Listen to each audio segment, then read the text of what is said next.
A ver, hoy es 20 de mayo y quizás esa fecha no le diga mucho a los jóvenes cubanos porque es una efeméride secuestrada. El 20 de mayo de 1902 nacía oficialmente la República de Cuba. Hasta 1959 era la más importante de nuestras efemérides. La culminación de la independencia nacional tras una cruenta y prolongada batalla contra el colonialismo español. La fecha fue minimizada en nuestra historia, suprimida como efeméride y sustituida por el 1 de enero de 1959 junto a muchas otras tradiciones, eventos y festejos.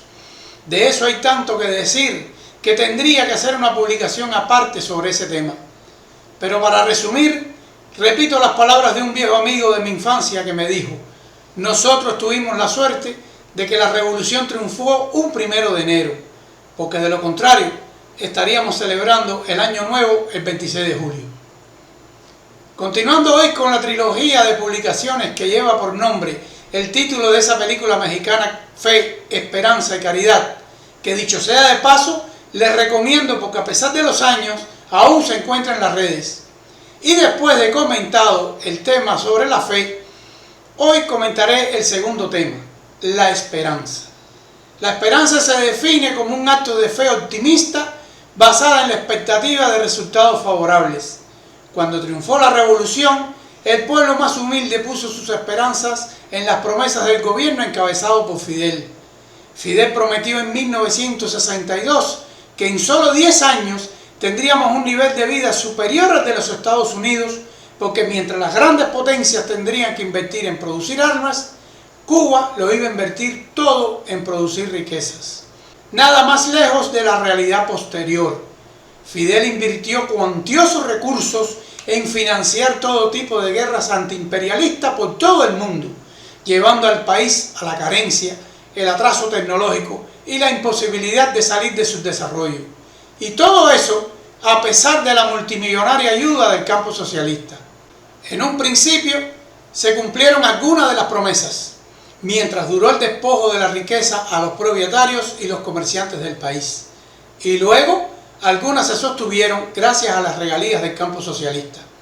Debido a la falta de una opinión opositora que alentara a la población de que tales decisiones tendrían como único destino final la degradación de la economía nacional, la gente y principalmente los dirigentes de los actores económicos empezó a creer que los recursos del Estado eran ilimitados y que se podía disponer de ellos indefinidamente.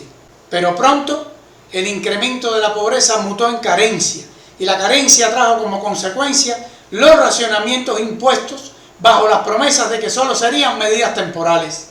Con el tiempo, las medidas temporales se convirtieron en permanentes, las ventajas iniciales se convirtieron en desventajas, las gratuidades se fueron desapareciendo, las facilidades se convirtieron en obstáculos y las conquistas se perdieron para no volver. El refranero popular suele decir que lo último que se pierde es la esperanza. Pero ¿qué pasa cuando se pierde la esperanza?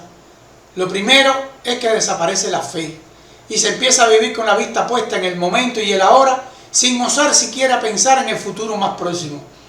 La pérdida de la esperanza trae en muchos casos la pérdida de los valores sociales y de los sentimientos humanos. Cuando una sociedad pierde la esperanza, como ha sucedido con gran parte de la sociedad cubana, se sumerge en la apatía, el desgano, el egoísmo egocéntrico y la pereza. El otro día, mientras ese a quien se me antoja llamar como un gran comediante se quejaba en un programa de televisión de la apatía ciudadana incorporarse al trabajo formal, yo me preguntaba si ese señor se ha percatado alguna vez de que los orígenes de tal comportamiento emanan de la falta de esperanza popular en que el gobierno revolucionario sea alguna vez capaz de procurar un empleo verdaderamente digno a los trabajadores. Sin embargo, aunque para nuestros dirigentes no les sean válidos, todavía quedan ciudadanos que albergan alguna esperanza en sus corazones. Me refiero a aquellos que no ponen sus esperanzas de un futuro mejor alcanzado en el suelo patrio, sino en la esperanza de alcanzar el anhelado futuro en tierras extranjeras, consumidos por la nostalgia y haciendo suyas las palabras del apóstol: sin patria, pero sin amo. Me refiero a los ingenuos esperanzados que aún les queda algo de fe en los dirigentes del gobierno, porque piensan que ellos son los que saben y se dejan conducir como ganado en matadero. Me refiero a la esperanza de aquellos que con fe profunda en el divino ruegan cada día por su intervención para que, parodiando al propio Silvio Rodríguez, envíe un rabo de nube que se lleve lo feo y nos deje el querubín. Me refiero a la esperanza de aquellos que miran con ansiedad la potencia del norte y se preguntan con mirada inquisitiva a qué estarán esperando.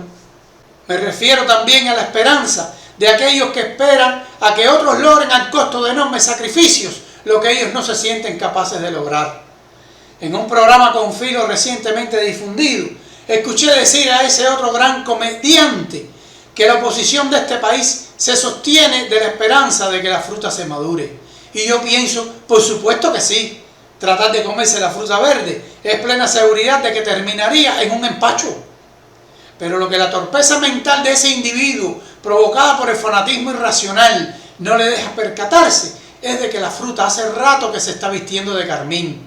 Y yo lo sé de buena tinta, porque hay militares que confidencialmente me han confesado que ya no quieren participar del proceso y que se quieren salir, pero que son chantajeados y amenazados con enviarlos a la cárcel por el delito de deserción si osan abandonar las filas del ejército o la policía. Así que están obligados a esperar en silencio la ruptura entre la dictadura y el ejército. Y esa ruptura inevitablemente ha de llegar. Y entonces sí que la fruta habrá madurado. A muchos como yo nos queda la esperanza en aquellos que en creciente número de muchos otros no se quedan de brazos cruzados y aportan el calor de su propio sacrificio que terminará por madurar la ansiada fruta libertaria. Tener esperanza es soñar, y para aquellos esperanzados que sueñan con que venga el poder divino, la intervención extranjera o hacer el papel de simples espectadores, les tengo una frase que una vez leí en alguna parte y que dice: en la vida hay dos tipos de soñadores, el que lucha por conseguir lo que sueña y el que sueña con conseguir lo que sueña. El primero obtiene lo que quería y el segundo pierde lo que ya tenía. Muchas gracias.